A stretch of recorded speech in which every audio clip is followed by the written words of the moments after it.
What's going on, guys? Back again. Trying to keep the daily uploads going. Not gonna lie, I'm trying my best. I kind of just got done recording another video, but yeah, you'll see it. You'll see it. You probably already have seen it. I don't know. But yeah, today we're gonna react to Patrick CC again, because this is a video from 10 days ago that I low-key seen, and I was like, oh yeah, I want to see this again. I want to see this now. I've never watched this before. But it's the most controversial chef in America, Fieri. I think that's how I say his name. I think I know about him. I don't remember from where. I don't remember if Patrick CC already made a video by him, or if somebody else made a video by him and I watched it. If I have watched it before, I'm so sorry. I totally forgot. I probably have already watched it before, and I already knew about him. But we're gonna see. We're gonna watch this and see if I do remember this. But yeah, without further ado, well, I'm gonna stop wasting y'all people's time, and we're gonna get right into it. Oh my god. Why? It's like, does he like dye this? Sorry, excuse me. Because why is this brown? I'm pretty sure, right? Yeah, this is like brown, and that's blonde, I think, and his hair is white. What's going on here, bro? What's up with this look? If you Googled celebrity chef, actually, no. I remember now. It was another chef. It wasn't Guy Fieri. It was somebody else. His name in 2009, the recommended searches proved that people were trying to find anything to confirm their suspicion that he is actually as horrible as his image indicates. His spiky blonde hair, tacky fashion sense, blonde? I thought that was white.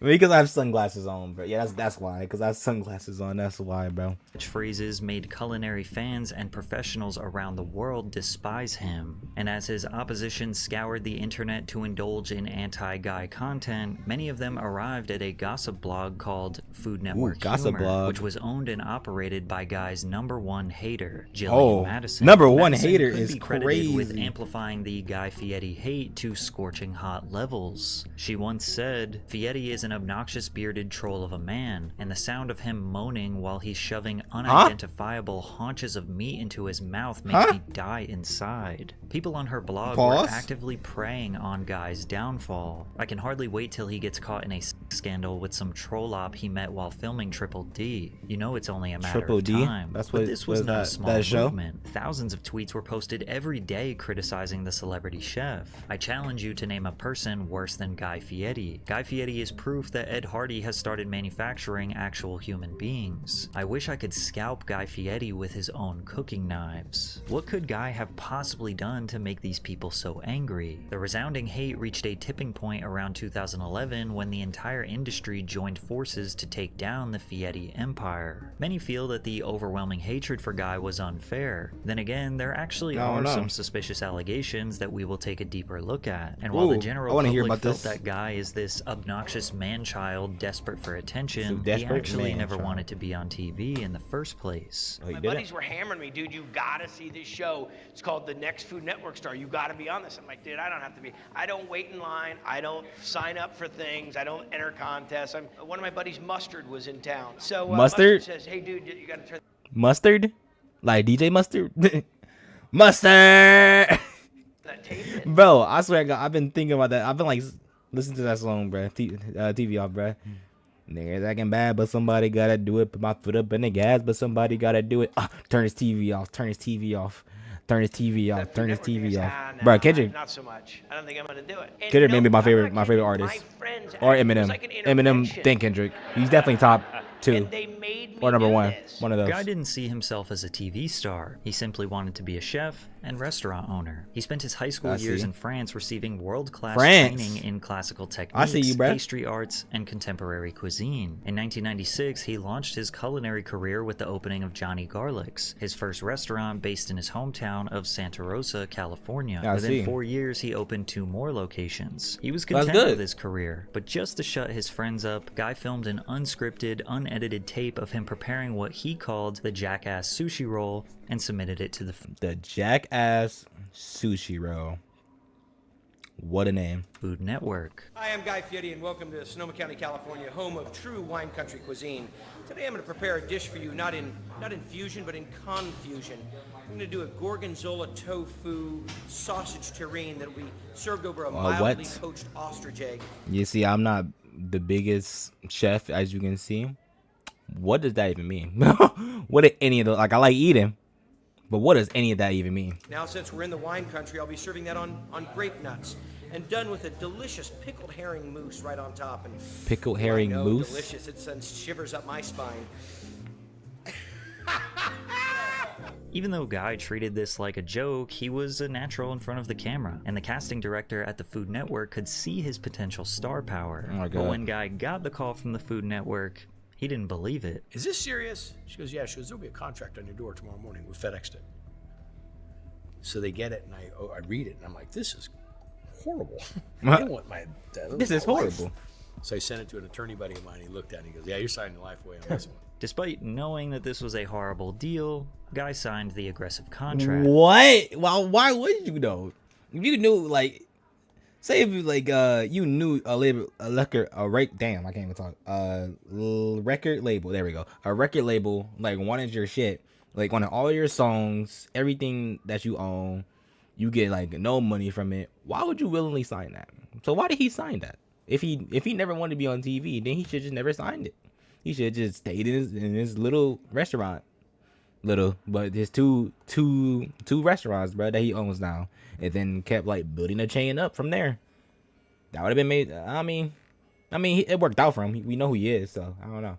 Let's see what I don't know, bro. Patrick, please tell me more. What's up with him? Maybe he thought he wouldn't win the competition show. Maybe he was just trying to make a little extra money. He didn't realize it at the time, but he essentially just sold his soul to a network that was going to own him for the next 2 decades. The big game is almost here, and sadly, I'm a New York Giants fan, so there's no. Oh my God! I think Patrick Mahomes and the Chiefs take the W for the first three-peat in NFL history. Underdog is the place to. Patrick, the Super Bowl already happened. I hate to say it. The Eagles won. He already knows, bro. $1,000 in bonus cash when you make your first deposit. So download the app today and turn every moment into a W. Didn't those two like face each other before, like last year? Was it last year? I think it was like last year, bro. Or whenever Rihanna was halftime. Oh my God, Rihanna halftime show was so nice. She did so good. He debuted on the second season of Food Network. But Kendrick, oh my God, Kendrick, competition, which subsequently led to the launch of his very own TV show, Guy's Big Bite. Fieri was paid just $6,000 for 6 episodes of the first season. Each episode featured the chef preparing creative, flavorful dishes, often inspired by his love for comfort food, grilling, and global cuisines. Ratings were high, and executives loved the show, so they immediately took advantage of their contractual agreements with Guy. If you get 6, it's okay. That's how I started on Food Network. 6 guys, big bite, that was it. Get 13, that's pretty good. They order up 26, you're gangster. If they order up 52, they own you. I mean, so they have us down for 104. Considering Guy's Big Bite is still releasing new seasons almost 20 years later, Jesus. It's safe to say the Food Network has him locked in. And the crazy part is, that's not even his most successful show. The Food Network cherished Fieri's contributions so much that they pitched to him another television series, Diners, Drive-Ins, and Dives, which is also referred to as Triple D. The show features a road trip that's Triple D. that celebrates America's diverse and vibrant food culture by spotlighting what that person was talking about earlier. Eateries across the country. Each episode, Guy visits multiple restaurants within a single city or multiple cities to sample the food that corresponds to the episode's theme. The series is similar in nature to Gordon Ramsay's Kitchen Nightmares. However, while Ramsay helped businesses implement new strategies to combat poor management, subpar food quality, lack of cleanliness, or outdated menus, Fieri acts more like a food critic, looking to celebrate the great food these chefs have created and encourage his millions of viewers to dine in and support the restaurants. Triple D became the Food Network's top-rated show almost immediately. Due to Fieri's growing popularity, the Food Network made Guy a co-host of Ultimate Recipe Showdown. He became a New York Times bestseller with the release of his 2 Diners, Drive-Ins, and Dives books. He had books. I mean, to be honest, maybe he did do the right thing and sign the contract. I don't know. So far, he doing great. So far, we only 7 minutes in, but so far he doing good.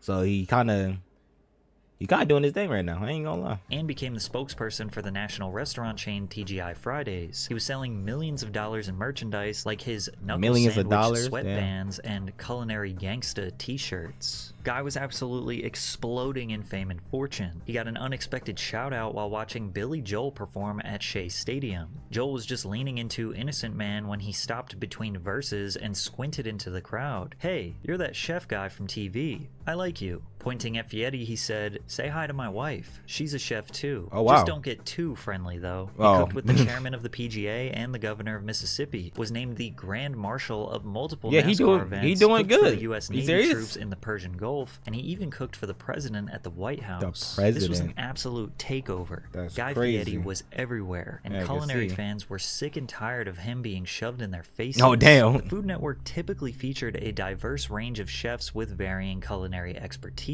and in 2 short years, it became dominated by Guy shows that pretty much unanimously showcased standard American cuisine. This led to an anti-Guy Fieri movement that was I about to see. spiral out of control. One of the biggest critiques Guy has gotten since his rise to fame is his loud persona and over-the-top aesthetic. His spiky bleached hair and I bowling mean, shirt I guess YouTube wasn't a thing. But yeah, YouTube was a thing. What the fuck am I talking about? But even so, it's like, just don't watch them. No? Is that too much? It's like, I don't like some people, like some YouTubers. I'm not gonna go to their YouTube page and then watch them. But I guess this is like back then when like cable and shit, like, you know, if it was just on like a random, I don't know, Thursday, and you want to like watch them cooking, but he's just shoved down in your face, I guess. But it's like, even so, it's like for me, right? It's like when I was a kid, there's some shows on like either Disney, Nickelodeon, or Cartoon Network that I didn't like. I just move on. You know, you just go to the next page. Go to the next channel. See what the fuck they got. See what's on there. Is that too much to do? Or like, you know, like, hello? combo makes him look like the lead singer of a Smash Mouth What guy he cover does. band. However, Guy suggests that he doesn't get to decide what he wears on screen. We got the pilot deal for Triple D. They said bring a collared shirt. So I had a Dickies work shirt. It was blue with a gray panel in the front of it. Whoever started doing the wardrobe started bringing those kind of shirts around. And that's what they started putting on. Either he is straight up lying or heavily dedicated to this public image, because Guy For real. has most definitely leaned into his monster energy drinking divorced father who doesn't pay child support and loves Nickelback aesthetic. His number one hater, Jillian Madison, seems Doesn't to pay think child that it's support, a by the tacky way. That's kinda facade. crazy. It's hard to pick one thing. It's pretty much the whole package. The whole bad boy persona is phony. His flip-flops with a skull on them, the sunglasses on the back of his head, his 45-year-old punks that hang around with him. But make no mistake, there is an entire market of middle America men who never watched a cooking show in their life that could now identify with Guy. Susie Fogelson, the head of marketing see. for the Food Network, explained his appeal. He really resonates with men, Fogelson said, adding that Fieri's primetime shows attract more male viewers than any others on the network. Really? Fieri's aesthetic and palette was That's nearly crazy. a one-to-one recreation of an average middle-aged man you would see at a swanky diner on the outskirts That kinda- of Dayton, he Ohio. kinda is. But to tie the Dayton, package Ohio. together, he also spoke like one. His haters could I not got- stand his corny catchphrases. Now we're gonna do ham. Each piece we do this to, Every piece hand trimmed. so it's hand-to-ham combat. That puts the I'm not gonna lie, I had like the straightest face ever right there. I'm not gonna lie. I can't lie to you. I had the straightest face I ever had in my life. Jamalama and Ding Dong. It's got whiz bang wow in there. I think I could put this on a flip flop. It would taste good. Cruising down Boring Avenue, hooked to right onto To be honest, these are not as bad as the first one. like those are terrible, but they ain't as bad as the first one. Boulevard. Most iconic Fieriism is Flavortown. In the early seasons of Triple D, Guy said the phrase maybe 5 or 6 times. Somebody makes some big dish and I say, "Oh, it's like a steering wheel on the bus to Flavortown." The meme took on a life of its own. It was the perfect catchphrase to represent Guy's silly speech. But Fieri yapped so much that he didn't even realize it became such a huge meme. It's like Flavortown. People come up and bring these, like, Flavortown, man. I'm the mayor of Flavortown. I'm like, Okay. Wow. I didn't even get it at first. You know, I was hearing it, and then Chico, one of our main camera guy on Triple D, he says, "Flavortown, you said it in the show." And I said, "Oh, really?" Although You don't catchphrases like remember. "Holy moly Stromboli," "This is money," and "Peace, love, and taco grease" seem like nothing more than harmless dad speech, to some That it made him appear kinda less do. qualified and lacking sophistication, as if he doesn't know the proper words to describe the flavors and intricacies in the dish, so he just resorts That is true. That could be true also. It could be. Am I still to recording? a rhyme Oh yeah. I always gotta make sure, but I got PTSD from reacting. Okay, my mic's fine. From reacting, and like literally my PC audio wasn't even working. I was like I just got so much PTSD from that. But yeah, that could be why he just doesn't really know what to say about the food and just comes up with words. That could be one reason. like "They make a porchetta that you won't forget a." That'd be a crazy ass reason though. Like, so do you have someone that writes for you, like that makes up, you know, like when you say something shamalama, that's like the shamalama ding dong, and they're like, where would one come up with something that stupid? And I'm like, I don't try to make them up.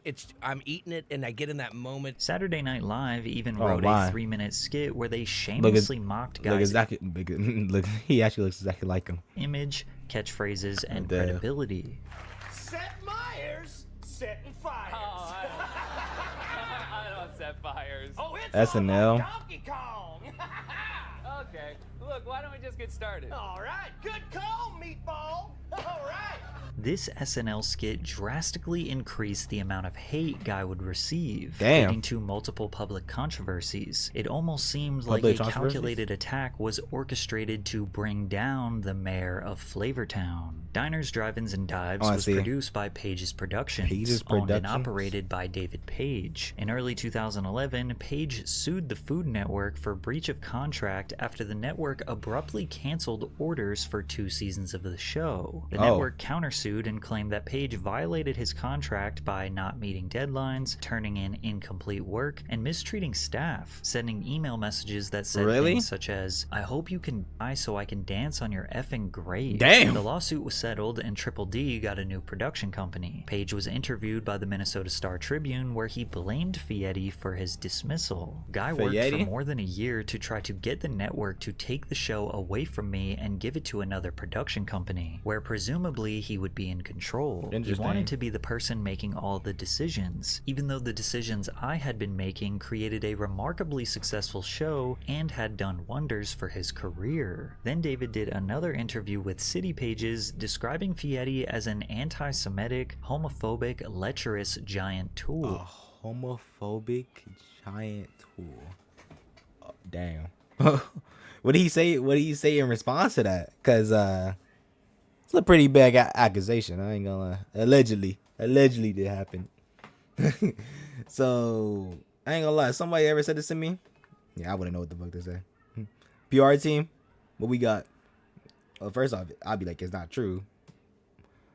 But like, Page on made now. shocking allegations That's about Guy's shocking. behavior. Anytime any woman mentioned cream, Guy went to a sexual riff. When cutting the show, you had to tell the editors to watch Guy's eyeline, because it's always on breasts. Fieri also What? needed protection from homosexuals, or at least advance warning. Early in the show's run, Page got a phone call from Fieri who just walked out of a restaurant in a huff. Guy had decided that the 2 men running the restaurant were life partners. He said, "You Life can't partners? send me to talk to gay people without warning." In regards to a What? copyright dispute over work done for the television show that Fieri wanted to use in his books, they were demanding tremendous research from my people and pictures, but they didn't want to pay for it. Guy said to me, "You know, it's true. Jews are cheap." To the people that were preying he actually said that. on Guy's downfall for What all the these hell? years, this is exactly gonna what lie. they're looking for. They knew something was up with I'm him. gonna start They laying knew back. he was actually a bad person, and this allegation justified that belief. But others felt that Page's allegations seemed like him seeking revenge over a lost lawsuit and losing his job. Yeah. If David was so concerned and appalled by Guy's behavior, why did he produce the show for years? You know what I'm saying? Why was he trying to renew his contract? Why did he wait until he got fired to say something? Regardless, the narrative that Guy Fieri was homophobic spread like wildfire. I mean, if he said false shit, like false information, it worked. if it's spread like wildfire, shit, bruh, it worked. And although he never addressed these allegations, some people changed their mind about them in 2015. After Florida's Supreme Court lifted the state ban on same-sex marriage, celebrity chef Art Smith hosted an event that offered 101 free weddings to same-sex couples. And Guy Fieri officiated. This was 2015, right? That's great. I didn't even know this happened. Obviously, I was really young. I don't remember how young, but I was really young. I was like 9, I think. Yeah, I think so. Officiated all 101 of those weddings. To add fuel to the Fieri fire, one of his other biggest haters, author and chef Anthony Bourdain, took every opportunity he could to troll and criticize Guy. When was the last time you remember just like laughing till you cried, screaming laughing?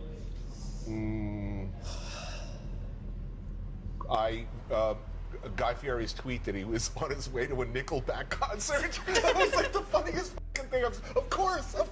To some chefs and critics, Guy seemed to be making a spectacle out of a beautiful, age-old craft. Bourdain was just bold enough to say how he actually felt. I look at Guy Fieri and I just think, Jesus, I'm glad that's not me. You work that hard and there's not a single show of yours that you'd want to sit down and say, hey, I made that last week. Look at that camera work. It's really good, huh? I'm proud of what I do. Then Fieri's $200,000 Lamborghini Gallardo was stolen from the dealership while undergoing maintenance. That's so fucked up. Yo, that's actually crazy. There's no way your Lamborghini gets stowed out the dealership. I mean, hope you got good insurance, bro. To which, of course, Bourdain had to poke fun at him on Twitter and act like it was he. Hey, this Lamborghini I borrow is nice ride, but it smells like Ed Harry in here, and there are naked pictures. But who stole the Lamborghini? Bourdain was also very quick to criticize Guy's gigantic 500-seat American Kitchen Bar. Guy's American Kitchen Bar. That's kind of. I mean, hey, that looks. I don't know. It looks like them type of niggas go inside that bar. What does that mean by them type of niggas? Trump supporters, yeah. Seat restaurant in the heart of Times Square. Guy's American So it looks Kitchen like, I don't know. He described it as a terror dome. I'm fascinated by Guy Fieri. A terror dome. Terror dome. They just opened up. Terror dome. 600 seats. That's pretty funny. And a gift shop. And all of these poor diners, drives, and whatever douchebags waddle in there. You know, first of all, he single-handedly turned the neighborhood into the Ed Hardy district, which I'm a little pissed off about, right? But all of these that's a Trump supporter bar right there. Cheap food on TV. They go in there. It's like what, $18 for a hamburger. You know, the French fries are like 12. However, this critique from Anthony was extremely mild compared to the absolute mauling Guy would receive from esteemed food critic. I want to hear. Wells, let's hear about this. A scathing review that would significantly hurt Guy's reputation. Published by the New York Times, this article was written from the perspective of a baffled customer questioning how any restaurant, let alone one of a world-famous chef, would serve such horrible food. Pete asks questions directly to Guy in a sarcastic tone. Hey, did you try that blue drink? The one that glows like nuclear waste? The watermelon margarita? Any idea why it tastes like some combination of radiator fluid and formaldehyde? How did Louisiana's blackened Cajun spice treatment turn into the ghostly nubs of unblackened, unspiced white meat in your Cajun chicken Alfredo? Somewhere within the yawning 3-level interior of Guy's American Kitchen and Bar, is there a long refrigerated tunnel that servers have to pass through to make sure that the French fries, already limp and oil-sogged, are also served cold. And when we hear the words donkey sauce, which part of the donkey are we supposed to think about? Yeah, Pete mentioned 15 different items on the menu and by the way, donkey sauce. Very questionable name. Like, what the fuck did you do? Did you jerk off the donkey until it came? Boom, that's the sauce? Like, what the fuck? What is donkey sauce? Described nearly all of them as inedible. Now, it's easy for me to understate just how vicious this review was. Larry Olmsted of Forbes called Wells's assessment of Fieri's restaurant the most scathing review in the history of the New York Times, and likely the most widely read restaurant review ever. The review became national news. Guy flew to New York to respond to the article on NBC's morning show.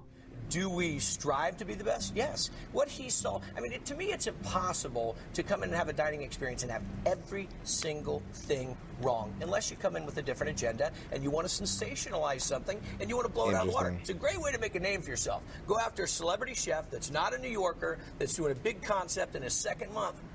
Great way to hit it. Now, Fieri saying that Pete was trying to make a name for himself is foolish, because Wells is considered one of the most credible food reviewers according to World Class. So he already got motion going on, so he doesn't need the attention that Fieri is saying. So what I hear is that shit was really just that awful. Damn. Was it really that shit? Damn. Chefs. However, Guy does make a solid point about having an agenda. The Guy Fieri hate was at an all-time high in 2011 and 2012, making it the perfect time to slam dunk on him with this harsh review. I see. Then again, it's not surprising to think that a 3-story, 500-seat restaurant in Times Square serves subpar food, to which Andrew Zimmern, chef and TV personality, makes a really good point about Guy receiving deserved criticism. So when he does a 500-seat restaurant in Times Square, New York City, the most important food city in the world, you are saying, look at me, look at me, look at me. Not only is Wells obligated to review it, he owes us that. Because so many millions of people out there are going to say, hey, when I'm in New York, I should go there. Shortly after this review was published, footage of Guy fist fighting his hairdresser was leaked to the public. Really? It seemed like his Ain't no way this is true. You fist fight. You got into a fist fight with your hairdresser? What? Your hair is already terrible already, bro. What do you need? I mean, that's probably why you fought him, because it was just that bad. I'm lost. all-out downward spiral was in full effect. Then in January 2016, a restaurant inspection uncovered a variety of flies throughout the restaurant in Times Square. The report said filth flies include house flies, little house flies, blow flies, bottle flies, and flesh flies. That's a lot of flies. Food and sewage associated flies include fruit flies, drain flies, and forage flies. That's 8 different types of flies living in the restaurant, which is usually a sign of filthy and unsanitary conditions. The restaurant closed on December 31st, 2017. It closed? Damn. Several Guy Fieri's American Kitchen and Bars open in the US and even more internationally. However, most of them are drowning in poor reviews. Damn. Fieri also decided to shut down his Johnny Garlic's restaurant chain after opening 7 locations and being in business for 19 years. Bourdain took his opportunity to jab at Guy whenever he could. In an interview with Atlanta Magazine, he said, "So I sort of feel in a heartfelt way for Guy. I wonder about him. He's 52 years old and still rolling around in the flame outfit. What does he do? How does Guy Fieri de-douche?" After all these years, Fieri finally gave Bourdain a heated response in a GQ interview. "I don't like him making fun of people, and I don't like him talking shit, and he's never talked shit to my face. I know he's definitely got to have issues, because the average person doesn't behave that way." But Guy never changed who he was. He didn't care to appease Michelin star chefs, critics, or internet trolls. He took his failures in stride, kept opening new restaurants, and focused on his friends and family. In 2017, the hate for Guy Fieri seemed to do a full 180, which started after Shane Torres went on Conan O'Brien's show and shifted the public's perception on Guy in a 4-minute stand-up performance. Can someone please explain to me what the hell Guy Fieri ever did to anyone? People shit on that dude all the time. And as far as I can tell, all he ever did was follow his dreams. Goes around the country to small businesses and gives them free advertising on a national platform on a weekly basis. Advertising those small businesses could never afford themselves with his own television show. But because his hair looks like he was electrocuted while drinking Mountain Dew. See, even he talked about the hair, bro. I'm telling you. But still, why are you beating up your hairdresser? Do you not like your hair?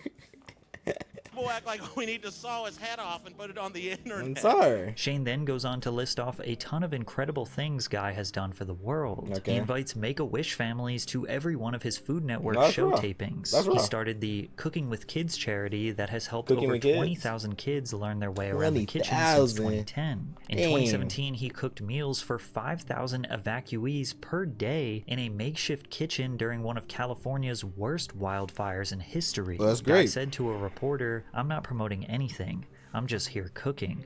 This is feeding people. People need help, and I'm here to help. That's it." During the That's a good way 2020 to say it. pandemic, he started a restaurant employee relief fund, a partnership Yeah, that's with cool, the though. National Restaurant Association, It makes sense. which raised $21.5 million Damn! to help support more than 43,000 restaurant employees That's a lot. across all 50 states. Through his Guy Fieri Foundation, he is constantly cooking and raising money for veterans, first responders, Little League baseball teams, local businesses, people with cancer, kids who want to attend culinary school. The list of charitable contributions from Guy Fieri I mean, is that's endless, good. which reminds us that his brand new 3-year, $100 million deal he recently signed with the Food Network will be put to good use. It also reminds us that he's still extremely popular and people love his shows. The people who loved Guy felt that the haters were just so focused on his aesthetic that they assumed he couldn't simply be a good person with a loud personality. And at this point, pretty much everyone agrees that hating on Guy Fieri is just unnecessary. So now we can all relax and enjoy the memes inspired by the mayor of Flavortown. I see. W. Pause. Yeah, just the video I just watched too. But yeah, that was okay, Patrick. I see you. That was a good ass video. I'm not gonna lie to you. But I was not expecting that to be like that. He ain't that mean. Like you're saying, ain't nothing to hate him about. So he cool. It's whatever. Especially if he's doing shit like that. You know, giving back to people and having a game. Bro, that nigga gave so much money. What? I don't get it, bro. Now I don't get the hate. I don't get it now. So yeah, I'ma go. So yeah, please check out the original video down below from Patrick. W video from Patrick. I love Patrick, bro. Great guy. So yeah, I'ma go. Bye.